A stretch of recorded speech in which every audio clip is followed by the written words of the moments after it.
Okay, let's have some real conversation. India is booming, like genuinely. The economy is on fire. Everyone is talking about it back home. Your auntie is talking about it. The news is talking about it. And you did the right thing. You invested. You sent money back home. You believed in the story and you stayed invested. So why doesn't your portfolio not look like the exact story? I'm going to tell you something most people in this space won't actually say it loud. You're losing your money in India. And it's because of one specific mistake. Not bad luck, not bad fund, one mistake. That's it. I'll tell you exactly what it is in just a second, but I need to give you just a tiny bit of a context first. Because once you understand this why, the mistake will make complete sense and you'll never make it again. So here's the thing that trips everyone up. India's growth story, it's real. This isn't a hype at all. India is projected to be the fastest growing major economy in the world. The markets have hit all-time high. The Sensex has gone through the roof. The bull run has absolutely shattered everybody's expectation. So on paper, you should be winning, right? But here's what is happening in real life. You log into your account, you see your portfolio in rupees. It says, that looks absolutely sweet. And then you convert it back to dollars, dirhams, or pounds. And something doesn't feel right. Something feels off. The number feels smaller than what you expected. Sometimes way smaller. And you think, am I doing something wrong? Did I pick the wrong fund? Is the markets lying to me? All of these questions are very genuine. But then the markets are not lying. Something is quietly eating your returns every single year. And that brings us to the mistake. Here it is. You're investing in rupees, but you live in a world of dollars, dirhams, and pounds. And the gap between those two worlds, it costs you money every year, whether you notice it or not. Let me make it simple for you. You see, the Indian rupee has gone from 17 to 90 against dollar since 1991. That's roughly about 4.5% drop every single year. And this has been happening for decades. Now think about what that does to your return. Say your investment earns roughly around 12% in rupees. And that sounds absolutely great, but the rupee has subsequently dropped between 4 to 5% against the dollar the same year. So your actual return in dollar terms is somewhere close to 8%. And that sometimes doesn't actually sound catastrophic on its own. But when you stack that over 10 years, a slow, steady rupee depreciation of 3 to 4% annually, this can wipe away nearly a third of your returns over a 10-year horizon. And an analysis of over 800 NRI portfolio, they found that most of the NRIs who live abroad lose between 35 to 50% of their apparent India returns. And this is a combination of currency depreciation, tax inefficiency, and compliance issues. Not because of bad stock picking, because of the structure around their investment. You could have picked the right fund at the right time, at the right sector, and still quietly lost a third of your gains to something you'd never factored in. That's the mistake. Investing in rupee-denominated asset while living and spending in a stronger currency without ever accounting for that gap will cost you a lot of grief. But here's where it gets more interesting.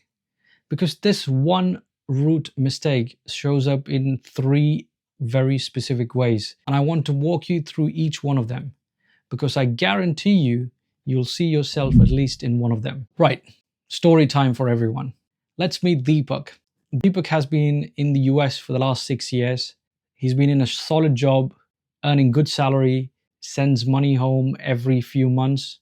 And he's been doing his systematic investment plan into a large cap Indian mutual fund. And honestly, feels pretty good about it. Feels responsible, and he feels he's quite sorted with this investment. Except he's never updated his bank account since he moved abroad. He's still investing through his old resident Indian savings account. Here's the thing. The moment you become an NRI, you're legally supposed to shift to an NRE or NRO account.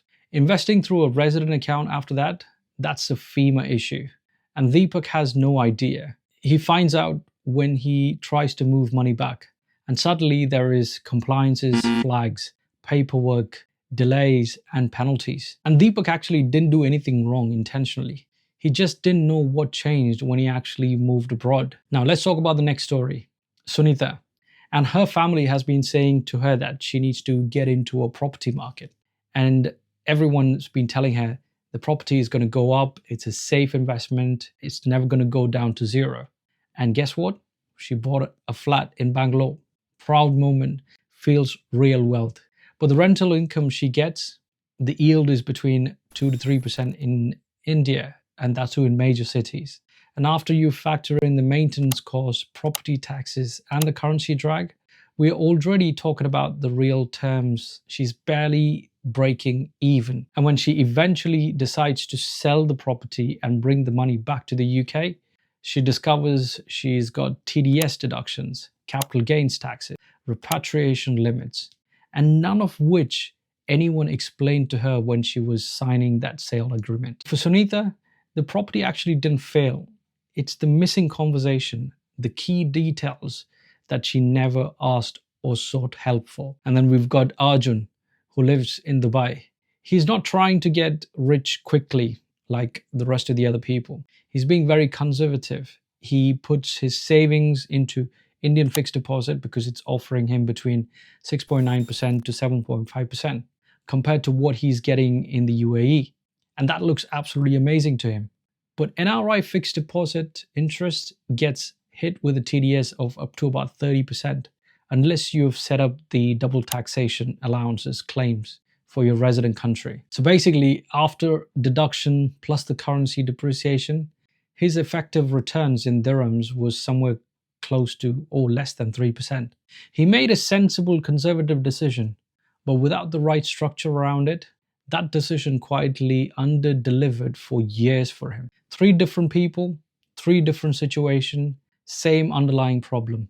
The structure didn't match the life they were actually living. Okay, so what does getting this right actually look like? I'm not here to give you financial advice. That's what a good NRI advisor is for. But I can give you a way to think about this differently.